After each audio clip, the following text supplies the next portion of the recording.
Okay, so I have a zombie apocalypse plan. I really might have to consider getting rid of that and adopt a new one for how the apes are going to take over the world because this shit could really happen.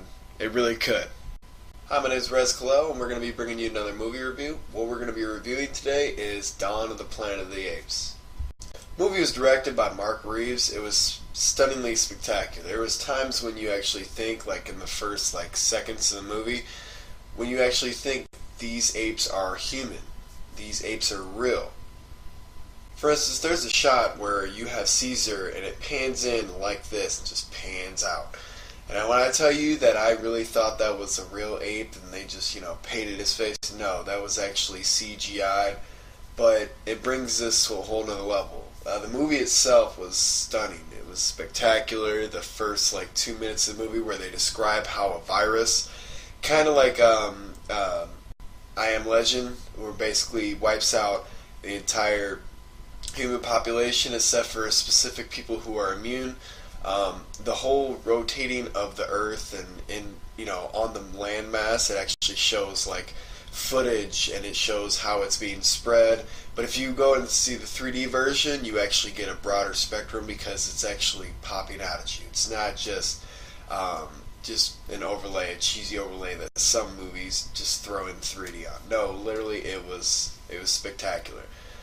There was no spoilers here, so don't get your hopes up. I'm not going to tell you the movie. All I'm going to say is you have, let's just put it this way, it concentrated mostly, probably about 75% on the apes and about 25% on the humans. You really don't even know the human's name except for the main character and his wife, or not his wife, his girlfriend, and the kid. Other than that, it really focuses on the apes and how their society is, how they how they deal with issues, how they live, how they have a school system, how they hunt, a lot of stuff like that. So it really delves deep into it. And then it actually goes into each individual character and how they react. It's not just apes doing everything. No, you actually have confrontation with each character, how they handle certain issues. Caesar, he's the type of person where he's basically all for the apes, but he doesn't want to hurt humans. He doesn't really care about them, but at the same time, he's about the ape family. Then you have his partner in crime, or his second in command, which his name is Koba. You might have saw him in Rise of the Planet of the Apes. He was the ape that was getting tested on at the facility. And he's just a dick. Let's just put it that way. He naturally hates humans because, let's face it, he got experimented on his whole life. So he just doesn't trust humans. That's understandable. But he becomes the antagonist midway through the movie because of his hatred for the humans, and he doesn't trust them.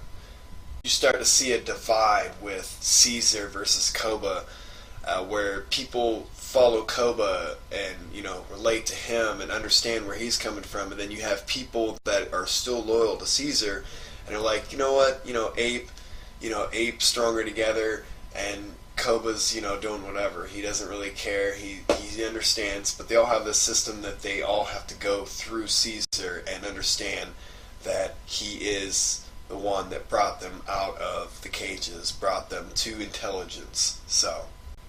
And when I say Caesar is awesome, I mean Andy Serkis is awesome.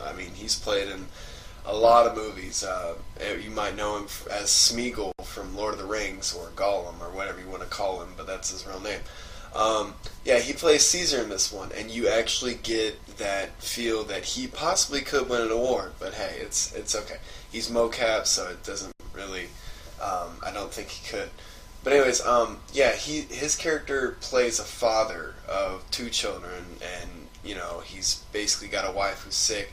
So basically, he's building a family, but he's also the head of a tribe. And when I say he's the head of the tribe, when he goes up and says, I want silence, everybody shuts up, nobody talks, everybody just sits there and listens to what he has to say. There's one point in the movie where you're actually in an intense oh shit, because the apes think that the humans are gone because the virus took over, and then the humans are thinking that the apes are gone, and then they finally meet in this weird kind of way, and they realize, oh shit, they're both still out there. So they kind of meet in this weird type of way. The apes go to the city, And Caesar basically makes an epic statement. He's like, look, this is my shit, this is your shit. Stay here, we'll stay there, everything will be fine.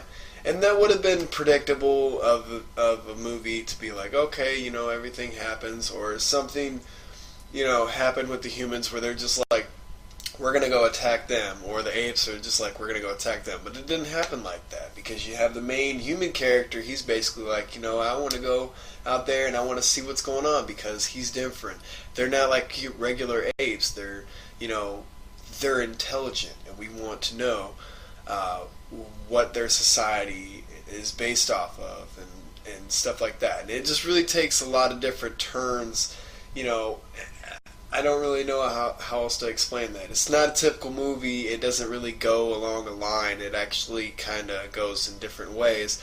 And it gives you that sense of you don't know the ending and you don't know where it's going to take you. So you just literally have to sit back there and enjoy.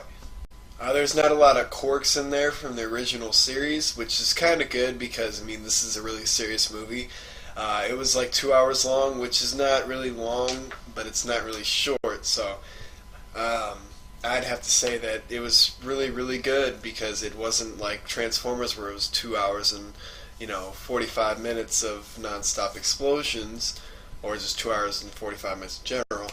And it wasn't like 1 hour and 30 minutes where you're just like, I want more, I want more. It didn't really give me enough. It's right there at, you know, 2 hours where it can give you just enough to get you through and to the next one.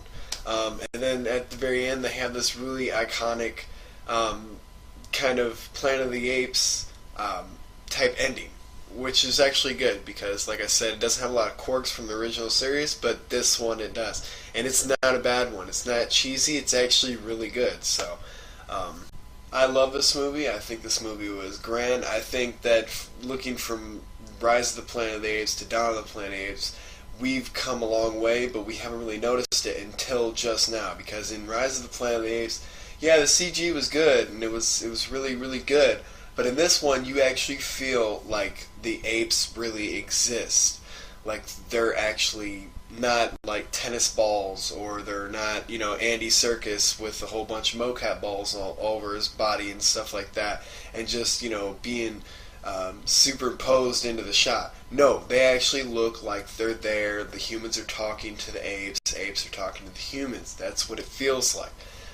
So yeah, we have come a long way, and it's only just till now that I've actually realized how much we've come along in the CG world to the point where we can actually make it feel as if something is right here, as if you know, some monster is behind me, but he actually looks real, not just put into the movie like Transformers. I love this movie, so out of a scale of 1 to 10, I would probably give it a 9.5, just because of the fact that everything in this movie was almost flawless. There was a couple things, but that's overshadowed by the overall movie because of the runtime, the visuals, the plot. Everything that dealt with the movie was almost spot on. So I would give it a 9.5. Just let me know what you think in the comment section below, and until next time, I will see you later. Also, if you want to head over to Kiana Rars's channel, I'll put it in the description below. She has some really awesome videos. It's not just Call of Duty. It's a lot of different videos that deal with you know, Minecraft, Call of Duty, just whatever she wants to put up. They're really fun and interesting. So go over there and give her a subscribe and like, and then just follow her. She's really interesting. Also, I am going to be having a couple of videos coming out pretty soon of my trials and tribulations on Xbox and Call of Duty. Nothing like montage or anything like that. I'm just going to be doing videos of my recordings because I run into a lot of interesting people. I run into a lot of interesting conversations. So I'll be putting that up in the next couple of days. So check that out when I put it up. And as always, this is Cal.